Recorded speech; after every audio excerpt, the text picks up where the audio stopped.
Greetings, nerds. This is CNN Nerd. I'm your host, Sarah Belmont, and with me, as always, is our Mr. Producer, Will Polk. How are you doing tonight, Will? Doing very well, Sarah. How are you doing this evening? I'm doing fine. I mean, it was weird. It was a slow week, and then Yeah, everyone dropped some dates. totally.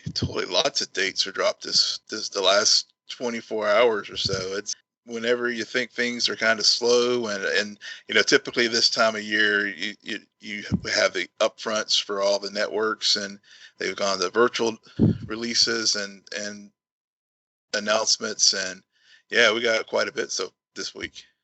Yeah, yeah. I mean, Doom Patrol really kicked us off with Yeah. their announcement of they're gonna finally drop season 2 on June 25th. Thank God. Yes.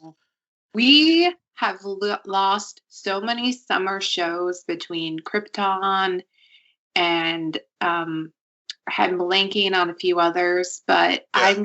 I'm just relieved to hear that this will be a summer release. I am too. I was so worried that they had not finished production because I know they were filming, and all things went to shut down due to COVID, and and this was one of those shows that I hadn't heard any news about whether or not they had were able to finish or what. And then of course we got the news about HBO Max, Mm-hmm. and that season 2 was going to be on it, but we didn't have a date. Mm-hmm. And the questions about, well, is this mean the end of DC Universe or what? But yes, yesterday we got confirmation that season 2 is indeed starting on June 25th, and it's going to be on both the DC Universe and HBO Max. So, so for us folks who still are holding on to that to that app, and because they love it for the comic content and other things that are on there, you can watch it on there. For folks who are planning on subscribing to HBO Max, you'll get it there. Yeah, yeah. I don't know if anything DC does will ever truly die, as we got a really unexpected announcement this week coming from DCU as Swamp Thing rights are Yeah. acquired by the CW, and they are primed to air episodes in fall 2020. Yeah. And yeah, when I first saw this news, I was super ecstatic because I was like, yes, they're going to possibly create new content with this show, because it did get unceremoniously canceled before the first episode even aired, which obviously took a lot of sales out of people's backs as far as just trying to even bother watching with this show. And I'm glad we did, because really those first 7-8 episodes were just really, really strong, and it was a really great series. That was cut short too soon, and of course, as we've talked about before, you could tell that they had to wrap things up. But yeah, I'm glad that it's going to get some extra exposure this fall, given that the CW is you acquired it and some other shows to basically fill content, because everything's been shut down for the last 2.5 months or so. So yeah, people should definitely check it out now that they have the opportunity, especially if you didn't if you turned off, say, the DC Universe app after, say, Titans or Doom Patrol ended last year. Yeah, I think great's a strong word. I just remember it grew on me, pun intended, and it also had a lot of potential going into that final episode. So I'm interested and curious to see what will CW do with it, because there is a touch of CW glam or CW vision where they will change some elements. That show's very tried to veer into horror. Yep. Granted, I don't think it got to a point where it's unimaginable to be on CW, but it definitely was more mature than shows we're used to on CW. Yeah. So I will. Yeah, I'll see how they clean up some of the dialogue and stuff, because since it was a streaming show, it definitely definitely didn't have family-friendly language. So it'll definitely be a 9 o'clocker on the CW, and but I'm sure they'll clean it up, like you said, because it did veer into some horror and did have some pretty more graphic violence that you're used to that on your typical CW Arrowverse show. So yeah, but as I said, I think it's good that it'll get a wider airing, and maybe it'll give it an opportunity to get picked up for maybe enough interest will be there for a season 2, and hopefully it'll continue that storyline that was established. Yep. Speaking of other pickups and some shows stuck in limbo, it's so funny to me because neither of these two announcements do I even care about or am I interested in. And it's just I'm almost tired of these worlds, but we did get confirmation that Batwoman and Superman. Oh, that's what that is. Oh, I thought you were doing the Lois and Clark thing. Yeah, well, that too. Well, they're interrelated. They're interrelated. So they are not interrelated. Well, they're interrelated in the sense that he does this because he knows I don't read the rundown before the show, and when he adds stuff, I don't read it. Yeah, see, gotta keep you on your toes, Sarah. Gotta keep you on your toes. So I'll take this one. So yeah. No, let me finish my rant. You always come back, okay? All right. So my point is, we got confirmation that Lois and Clark has been picked up, and their episodes will start airing in 2021. January. Yep, in January. Yeah.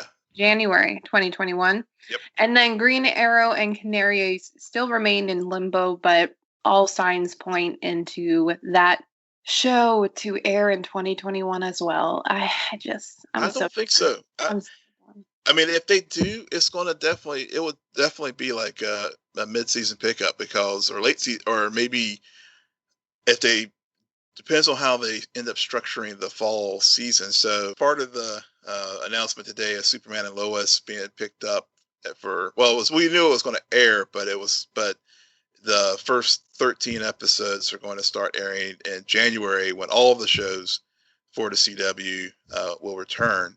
So if The Flash, Black Lightning, Batwoman, and Superman and Lois will be the first slate of Arrowverse shows that will air, and then Supergirl and Legends of Tomorrow will be a mid-season shows. So I assume mid-season with the adjusted rollout, it'll probably be,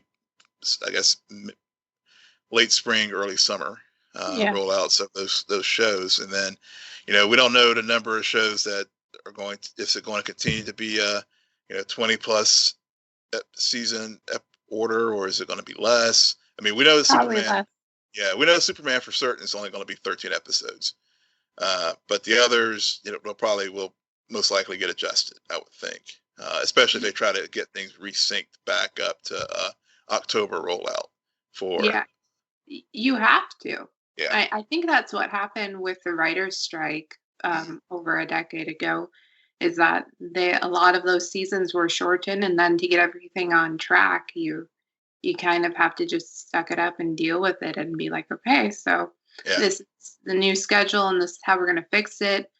It makes sense. I mean, there is a production that goes on. There are a lot of moving parts to these shows, and we will get into it in a moment, but I think there are good pros and cons to these shortened seasons and their ability to really get some of these shows back on track. Supergirl, this season has been rough, really rough. Yeah. Thank God Melissa is pregnant, not only because of just the genetics, birth, and gift that her and Chris Wood will give to the world. Yeah, that kid definitely won the genetics lottery. And will probably win the talent lottery with all the things they can do. Yeah. But I just, I think that those writers really do need to take a break and a step back and figure out what they want to do with this character and this story, because it is, they keep every other season hit and miss. We talk about it all the time. So they definitely, that extra, that extra time will help. But also, related to the rollout of these schedules, we did get, since we've had these huge crossover events the last few years, one of the things that also came out of upfronts today is that Batwoman and Superman will have be the crossover event this year. And of course, with these crossovers, even if I think from what I read in Deadline, it's a 2 hour event. I guess it reminds me a lot of what was done with Flash and Arrow when they did the very first crossover. And no of these shows, they'll probably have a little sprinkling of other folks from some of the other shows, since they're all now on Earth Prime. But it's definitely not going to be the mega event that we've gotten accustomed to with the last couple of crossover events. Yeah, it's also, I think, just a slap in the face of Supergirl. Yeah. When I first read it, I was like, yes. I read Supergirl, and then I said a Superman, and I looked at it again. I was like, oh yeah, it's Superman light. It just pisses me off, because the more I think about it, this is exactly why I'm not excited about, and I'm going to call it Lois and Clark. Okay. I'm just annoyed because everyone from the previous crossovers, anytime that Kara and Kate would interact, we're like, oh my God, these are awesome moments. And then, and knowing that now with Oliver off the table and Barry is priming himself up for an exit too, these are now our two main heroes. Mm-hmm.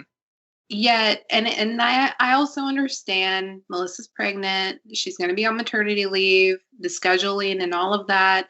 They got to bring in this magnificent character, larger than life, aka Superman. Batwoman has had an amazing freshman run, mm-hmm.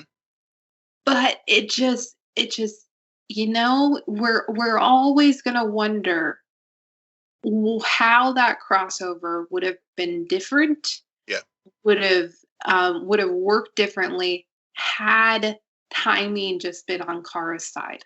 Yeah, definitely. I completely agree. But on the other hand, I'm like, okay, I guess this shows how they are really transitioning Batwoman to possibly be the feature show in the Arrowverse,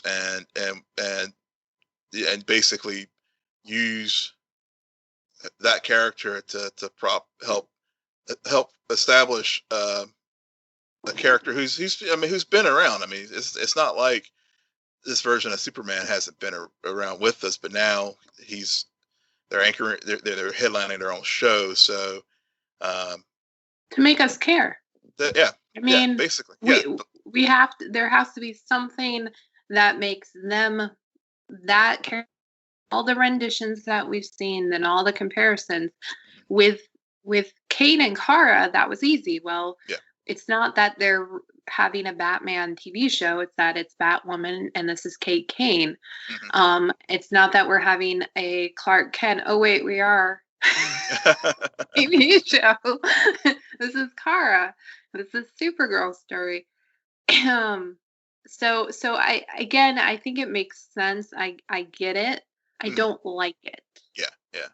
I'm gonna try to keep an open mind about it. So, my mind is closed. This is literally COVID card. Anyways, one more announcement, and we can quickly skip over this. Why will continuously insert Star Wars information into the rundowns when this clearly our Arrowverse discussion time? I don't know, but because you wanted to make...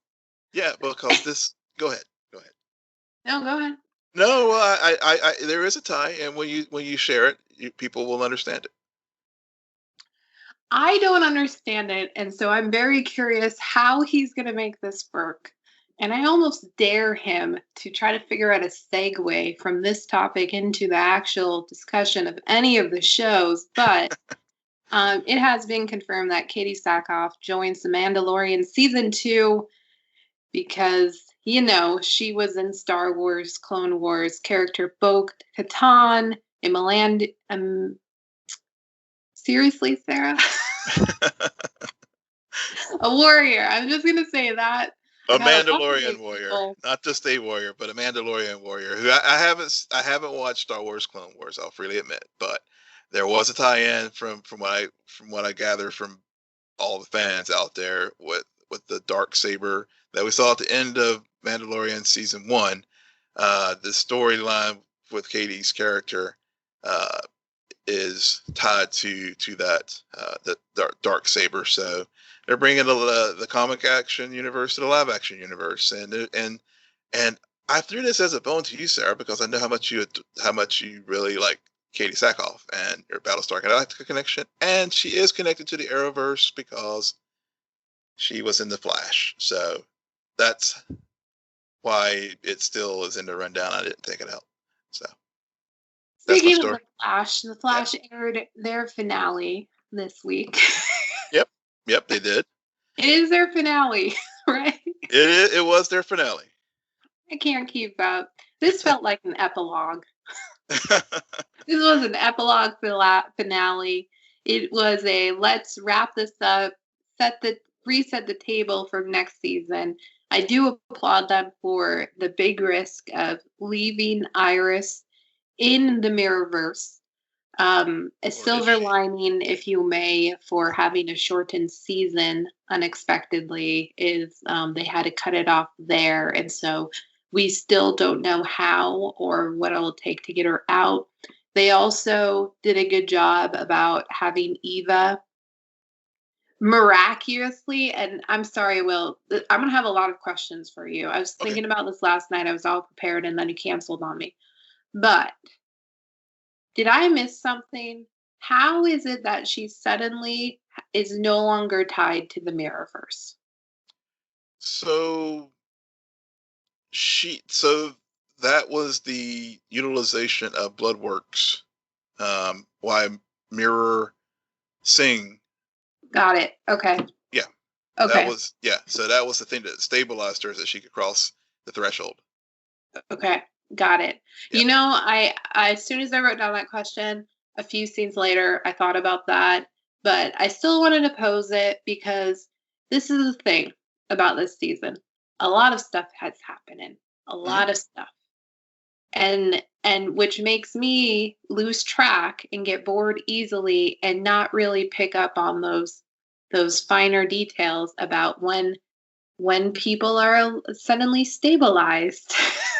Yeah. When they're unstable. Yeah. Well, yeah. Well, this was all in the last 3 weeks of the run when they came back from the COVID break. Mm-hmm. So, so I think that was not last week's episode, but the week prior. Yeah. Yeah. So what are your thoughts on the finale? Well, given that it wasn't written to be, it was, they always have like these arcs in their seasons. And so this one, if they had been able to do the full 22, this would have been like that last little late April, or I guess early April, like mini cliffhanger, that they'll take that week or two break to do that last 4 episode run of the show.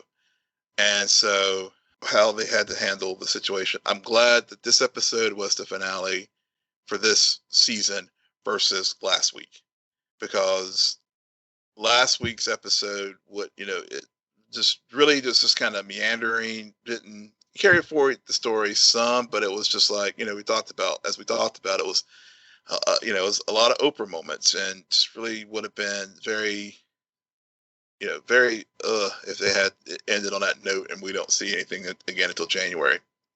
Mm-hmm. This episode, like you said, we both were hoping that they would take some type of creative risk and keep Iris, not have that resolution of like, oh, we saved the day and she's back and we had this grand reunion and everybody's happy. And then, in typical Flash fashion, there is always something that happens that may put a damper on the, good feelings, whether it was Nora, vaporized, dying last year and other things in the past. I won't belabor that point, but the fact that we do, have Iris. I don't know if she mastered the Mirrorverse, and that was her way of, if that was manifesting itself as far as, that's what happened with Eve McCulloch whenever she first got, as she had the brain things change and how she learned how to master the Mirrorverse and was able to create all these replicas of duplicates and put them into our universe, into the Earth Prime universe. I mean, I think that's probably something happened like that with Iris. So I was glad they did that, and ended it that way. So we do have that open-ended question of like, what happened to Iris, and it does give us something to look forward to going into season 7. And I think I read somewhere where the showrunner Eric Wallace said they're going to continue this story into season 7. So I think they pretty much had episodes 20. They were in a process of shooting it, so I'm sure they'll do some tweaks to it, and like reminds me of like Titans, where the finale ended up turning into the season premiere. So we'll see that happen with this show, as far as a show that was in the middle of in a closing out of the season become the premiere. Right. And so I like that about this episode. I really, going into it knowing that they had to make this work as a finale, I adjusted my grading of it accordingly, and so I give them a plus for how they ended it with Iris. The Sue story I thought was finally made sense for why all the things were going on. That came out of nowhere. Like I was finally interested in that storyline, and I'm like, oh my god, this makes sense. Yeah. I completely forgotten about the blackmailing and everything, but and we all know why, and we've griped about it multiple times, but I finally liked that part. And the weird part of it all was we went from last week's episode where Ralph was all about Caitlin to this week he's all about Sue, and I'm just like, dude, what a player. Jeez, make up your mind. Cisco didn't appear at all in this episode, right? Because he's off in Atlantis. He's off in Atlantis. Got it. Another question. Yeah. So, there's still the issue of Barry losing his speed force. Mm-hmm. Okay, he did a lot of running in this episode. He did. Somehow the gas tank is, somehow, even though it's like right there on E, somehow he hasn't gone completely to E and run out. It's just like, it's not like whenever. Thing, Phil. Not a thing. If it's on E, it's on E. Well, it's, you have that little red mark before you get to E. I've never been there. It just. I guess I'm telling on myself, but I've been there before. Yeah. But it really bothered me throughout the entire episode because we spent a few weeks where, well, technically we spent half of the season worried about Barry dying, even though we knew he was not going to in the crossover. And then we spent the next half of the season worrying because he was losing his speed force. And then in the finale, suddenly, I don't know what they did, but that was not a concern. I think there was one mention of it, and it was really brushed off, and that irritated me. That's like my biggest nitpick. Well, technically, no. I have one more. Okay. You always have plenty. Don't there was a very odd choice in terms of editing. Mm. And it was during the fight sequences, they did some split screens. Yes, that's the one thing I did not like. Yeah. Thank you. It felt so out of. I get what they were going for because it was very reminiscent of actual comic book panels. Yeah, To yeah. have like different points of view being played out all at the same time. But it felt so dated. And especially in combination with the music that was played. Yeah, I had vibes of like Ang Lee's Hulk, and I didn't, and that was one of the things that frustrated me about that movie, and and and you're right, the music was just off, and I get that they had teased this great grand fighting sequence and stuff, and I will give it props with the effects team of with Ralph. I mean, they really did do some fun things with his character and the fights and stuff. So there was that positive piece to it, but the split screen stuff just really just did not work for me. Yeah. It just was distracting. And then again, I couldn't help but think to myself, why didn't they have whoever edited Batwoman's fight sequences? Yeah. Get James Bamford over here now. I'm like, geez. But I don't want people to get discouraged from being creative and trying new things, because I think that's the beauty of having 23 episodes. You get to really a chance, if you want to push the envelope and to change up things. But that was not a good choice, in my opinion. Yeah. They it was a risk. I give them props for taking the creative chance there, and I don't know if this was. I mean, I don't know. I can't recall if it was something that was already have been planned prior to the it being made the finale, or if this was scripted like that to begin with. But yeah, it just didn't. You're right. It felt very dated. Yeah. So that was my biggest nitpick of the episode as well. Yeah. So moving on, Supergirl had its penultimate episode. They did. Okay. They did. You're on track. You're tracking.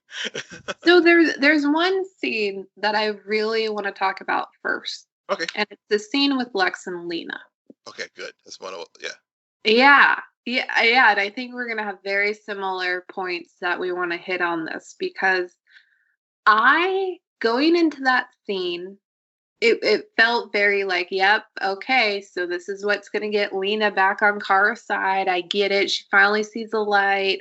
We knew this was coming. It's a bit rushed.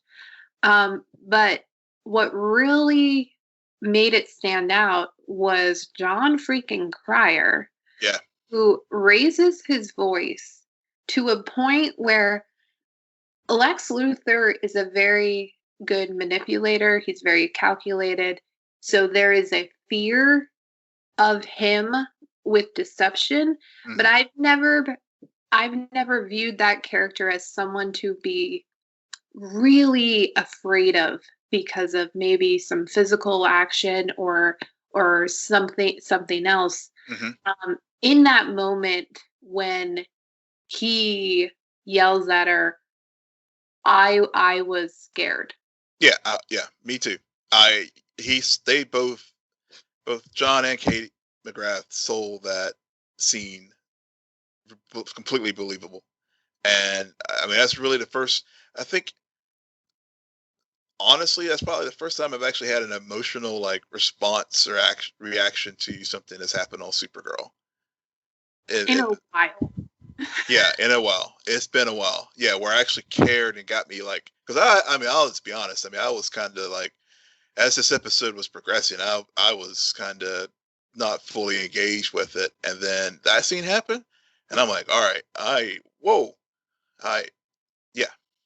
Because and I'm sure that there was a sound effect. I'm sure that wasn't naturally him, just because the way they made that ring out.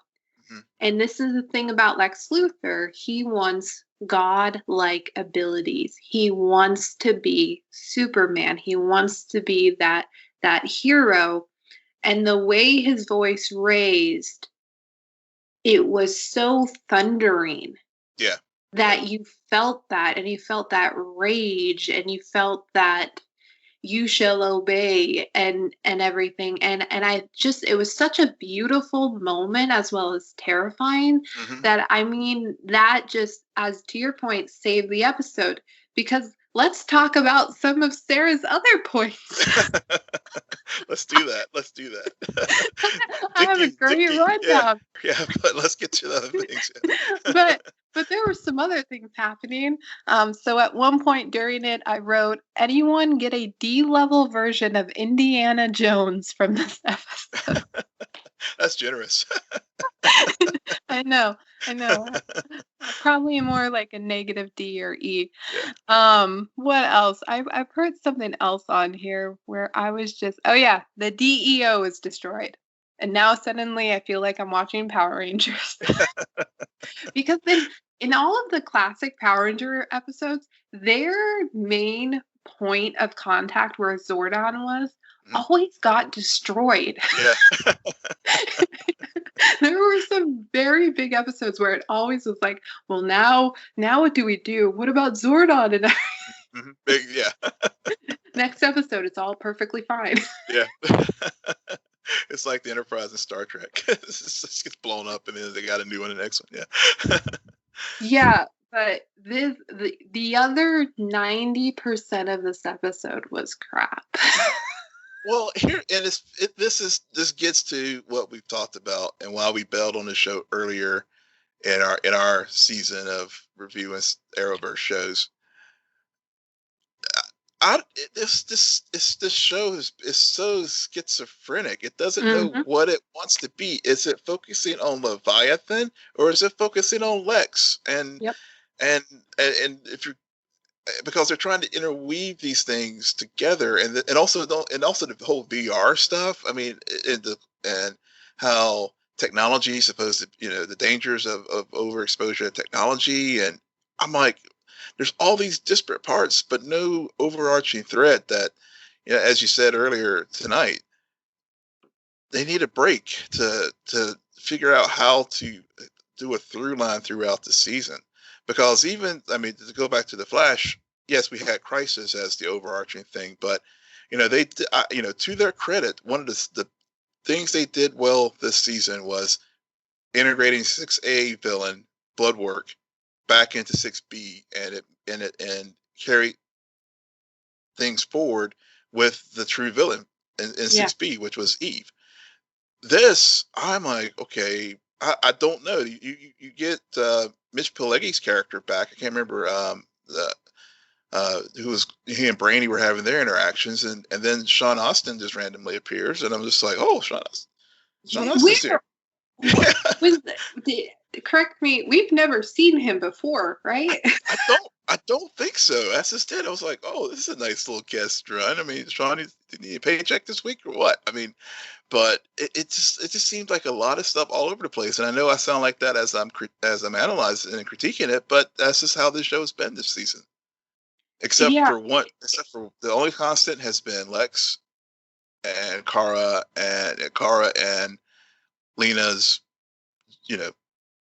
friendship issues and breaking down, and like you said, and yeah, and then of course we had the moment that happened in this episode that pushed her back to Kara and say, I'm sorry, I was wrong, you're right. But I will really well acted scene. It was. I was going to say, I mean, Melissa just like, yep, yeah, but yeah, just keep apologizing. But that was another highlight of the episode as well. I mean, no, I say wow, because I know you've always been probably more critical than me of that storyline between Lena and Kara, because it's one that can also go to the very melodramatic, and I do agree. I think the first half of the season we kind of fell off the show, and then we came back mid-season after Crisis to see the ramifications. And I do think part of the reason why we're still covering it is because of Lena, Kara, and Lex, the unholy trilogy. Yeah, yeah, it is. But those, yeah, yeah, yeah, and they've also made it work yeah, with all the nonsense that is going around them. That manipulation of the situations, and also just Kara and Lena really being able to naturally navigate what Lex is kind of throwing out them and getting in the way, but their real selves and their real friendship still stands. hmm And people fight. People yeah, get in arguments, misunderstandings, guys. News alert. That happens in real life yeah. too. It does. It does. But I think that a true test of friendship is when you are able to come back and be like, you know what, I was completely wrong. You were right. How can I help? hmm And I like that, even though, I mean, we knew it was coming based on everything that happened in this episode. And to your point about all of the different things they tried to do, I forgot about Lena's experiments. Yeah. Yep. Yep. I did too. I was like, oh yeah, they're back in the prison guys. The experiment. Yeah. What was that about again? Oh yeah. Yeah. I don't know, because they use all this stupid science language. And Yeah. Brainy is another one who's hmm interesting, because I go back and forth on that whole angle. And maybe it's because I'm a big fan of Krypton. If you've never watched Krypton, please watch Krypton. It's been canceled, but those 2 seasons are really, really good. I'm still not over it, Will. I'm not either. I even tweeted from our show account. It's like, come on, CW, do it. I'll be happy. Pick it up. Brainy needs his own show. Yeah. Yeah. But because I was really, when they first had him remove his adapters, or whatever you want to call it, I guess inhibitors is what they call them. inhibitors. Thank you. Yeah. I was close. I was really interested because I wanted to see him go real dark. Mm. And he's gone dark, but he's also remained kind of neutral. And so I guess there's a commitment issue from the writers that bothers me, very similar to what they did with Caitlin Snow on The Flash. Yep. Yep. Is you know that's a great parallel. That's a great parallel because that you're now that you pointed out, I totally see it. Yeah. Yeah. Yeah. I didn't even think about it until this moment, and it just popped in my head. I'm like, oh crap. Oh Yeah. crap. Poor Brainy. Poor Brady. Yeah. Not gonna make it. No, They're gonna he's ship him not. up to the Arctic. Yep. Oh man. No. I and I just think that we all need to remember. We know that this show, this series, has a very standard, one season is good, one season is bad kind of ratio. Yeah. So I'm very, even though I'm frustrated this season, I am also very still hopeful for the next season that we're gonna get. Yeah. Yeah. It's hard to believe it's already at season 6 as well. I know I was thinking about that too. I was just like, well, this show still feels so young and new. Yeah, it does. It really does. Don't know why. Oh man. All right. So that leads us to arguably my favorite show on this rundown, as always, Batwoman, which also, this was the penultimate. It was the penultimate. Yes, it was. Okay. I I'm so curious about the finale of the show, because I've gone into the last 2 episodes thinking it was the finale. And I'm just gonna get out my gripes first. I'm gonna do the reverse of what we just did with Supergirl. All right. I never want them to say the word hush on the show ever again, Will. Yeah. Ever again. Uh, promise you that. But go ahead, continue to gripe. That is my gripe. I'm so annoyed. You had me so excited for this character and for this turn. Yep. And they ruined it within the first 20 minutes. It did. And I was hopeful for this character too, because and I have to remind myself these are adaptations. And so in this show, in the comic, Tommy is in many ways Batman's mirror as far as the rich playboy and some of these things, and ends up being Hush, and has very similar skill sets as far as being an equal foe to Batman. Mm-hmm. Here, he's just a henchman of Alice, and I have to remind myself, this is he's going to be a henchman here for Alice to achieve her goals of, in this case, getting Fox's journal. So yeah, I was disappointed by that, and I'm hopeful that if he does show up again, he doesn't sort of become this kind of almost not quite the villain of the week, but he was just a slight notch above your typical villain of the week, and how they ended up using the character this week. Yeah. And they also, to that point, used it in a way that made Kate look really stupid. Yeah. the amount of time it took for her to connect the dots that Hush was connected to Alice killed me. I'm like, it's so obvious. Yeah. Why is this taking so long? Get there faster. Get there faster.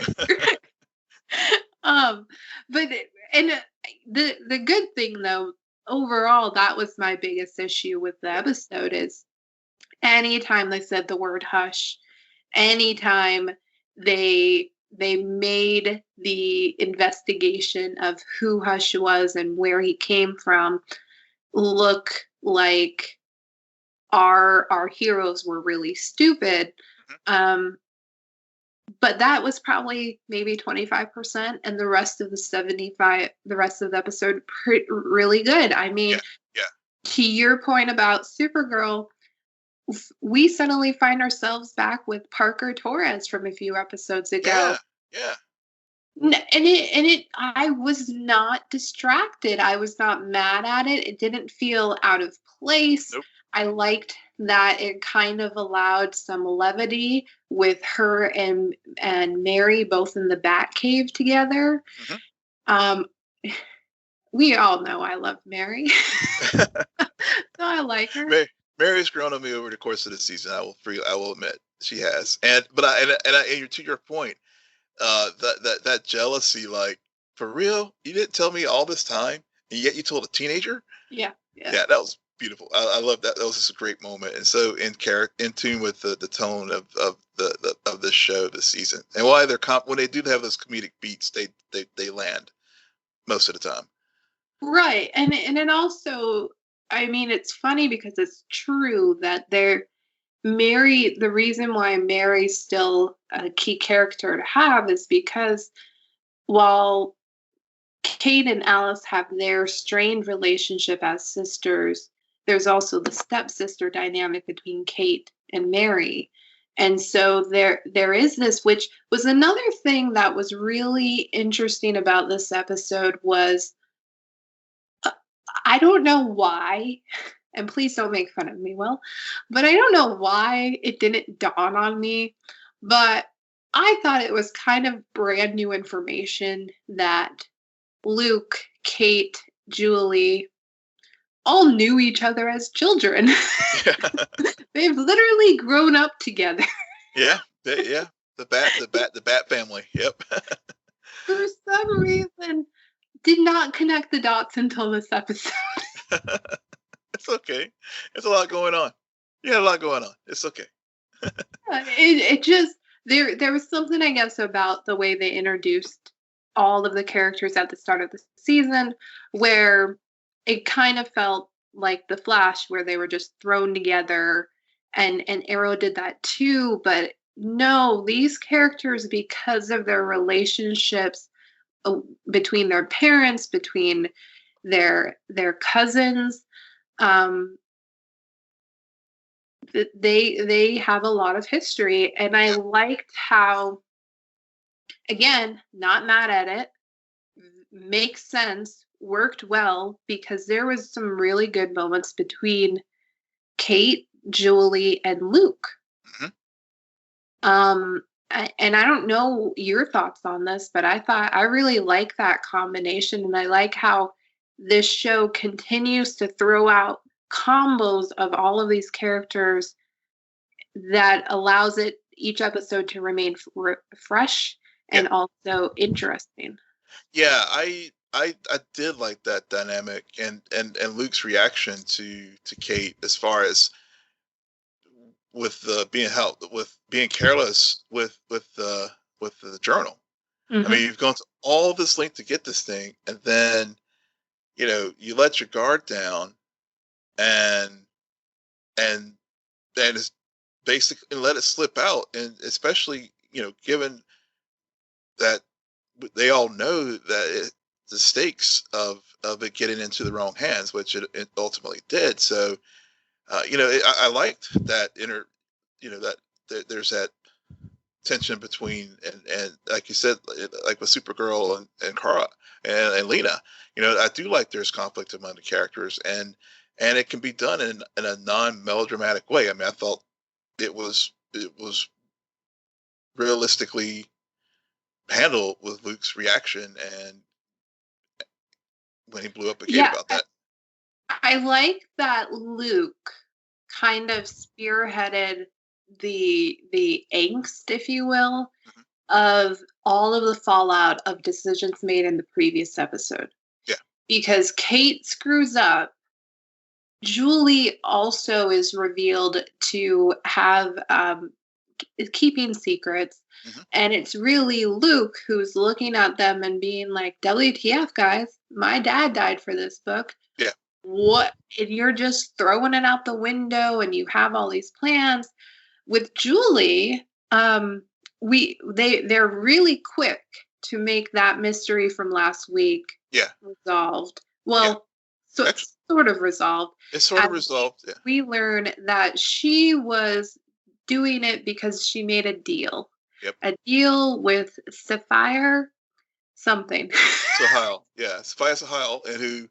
Yeah, and actually, that was when Julia Pennyworth was first introduced to us earlier in the season with the episode Uh-huh. with the rifle, with that rail gun. That was the first mention of that character, and then they fast forward to uh, the connection with the deal that Yep. she made, and so that was really, yeah. I liked how they're starting to pull all those various threads together from from earlier in the season, and really building that narrative to, of course, now to next week's finale, which um, we'll get to see that, and also it also sets up the obviously the next big bad for season 2. Yeah. Yeah. Well, big bad ex-lover, because Ex-lover. I did some research, Will. You'll be Yep. proud of me. Okay. We're gonna have a pirate next season. Yep. We're going to have a pirate. Yes, we are. The crossover will be on a ship. Yep. Going to Atlantis. Be on a ship. Oh man. And Pick up this goes back to the news updates. This whole thing about Batwoman and Superman leading the next crossover event. It makes sense with how they ended Batwoman in this episode. We find out through the book that at the end of the day, the only thing that will damage the bat suit is kryptonite. Yep. And it makes, I'm not saying that part makes sense. I'm saying that based on the announcements this week, it's like, yeah, they've gone into quarantine, but these writers and producers have definitely not stopped planning out their shows for the next few years. And Batwoman, Caroline Dries, she just needs to start doing work for some of these other shows. she needs to be like, hey guys, this is what we do. Yeah, exactly. Yeah. And they start. Yeah, they really have like uh, as far as freshman seasons. I mean, this is definitely it has I, I will freely admit that I was skeptical. I was not sure how it was going to go. Yep. But they really have pulled together a very solid first season. When I look at it as a whole, I mean, it did have some rocky starts. Every series does, but they found their voice and they're sticking with it. And you're right. Uh, you know, things have a funny way of working out. Last night if we had recorded last night, I was saying that the crossover is going to be Supergirl and Batwoman because of the kryptonite connection, but actually it's going to be Superman. But now because of the announcements today, but yeah, that was a pretty cool Easter egg that they did, and they tie it back. If you look at there's a screenshot that ties back to the story about how they discovered the weakness to the back suit. And if you look at the journal article that Mary found the decoder glasses for, it chronicles the story of Bruce and Ra's al Ghul and the suit of sorrow, and how Bruce came upon this suit loaded with so many Easter eggs in that screenshot, because it also references Azrael, who is another character from the Batman universe, and who took over for Bruce when he was, I think, if I recall, paralyzed by who's gonna appear on the show and constantly say Azrael. Yeah. Azrael. Hush. Don't get me too excited, Will. I'm always let down and disappointed with what they do. Yeah. I hope. Well, I'm sure, but they didn't drop all those Easter eggs for no reason. I mean, they're going to use all that stuff at some point, because it is such a rich history that Batman and Batwoman and that whole universe has. So yeah, they have a lot. They have so much they can use there. So yeah. I agree that I think I'm still very curious about the finale.